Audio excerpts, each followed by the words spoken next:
এবার ঈদ উল ফিতরের জামাতের সময় জানালো সৌদি আরব। জ্যোতির্বিদরা বলছেন, এবছর সৌদি আরব ও মধ্যপ্রাচ্যের অন্যান্য দেশে ৩০ মার্চ রোববার ঈদ উল ফিতরের প্রথম দিন উদযাপিত হবে।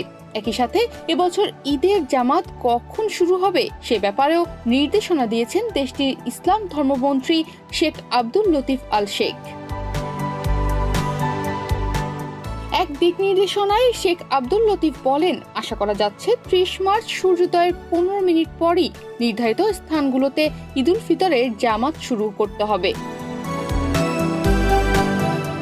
এক নির্দেশনায় শেখ আব্দুল লতিফ বলেন, আশা করা যাচ্ছে ৩০ মার্চ সূর্যোদয়ের ১৫ মিনিট পরই নির্ধারিত স্থানগুলোতে ঈদ উল ফিতরের জামাত শুরু হবে।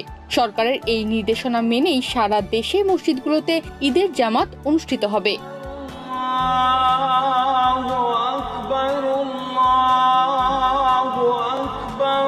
সৌদি ধর্ম বিষয়ক মন্ত্রণালয়ের এক বিজ্ঞপ্তিতে বলা হয়েছে, ঈদের প্রধান জামাত নির্ধারিত ঈদগাহ ও মসজিদে অনুষ্ঠিত হবে।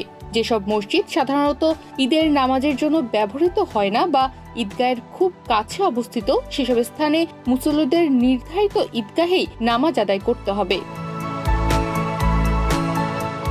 ঈদের জামাত নির্বিঘ্ন করতে ইতোমধ্যেই সৌদিতে দেশব্যাপী সব মসজিদ পরিষ্কার পরিচ্ছন্ন করা শুরু হয়ে গেছে। নামাজে ব্যবহৃত বৈদ্যুতিক সরঞ্জাম, শীতাতপ নিয়ন্ত্রিত যন্ত্র ও সাউন্ড সিস্টেমের কার্যকারিতাও নিশ্চিত করা হয়েছে। সৌদি প্রেস এজেন্সি এ বিষয়ে জানিয়েছে, মুসল্লিদের জন্য একটি পরিশুদ্ধ ও আধ্যাত্মিক অভিজ্ঞতা নিশ্চিত করতেই এসব ব্যবস্থা নেওয়া হয়েছে।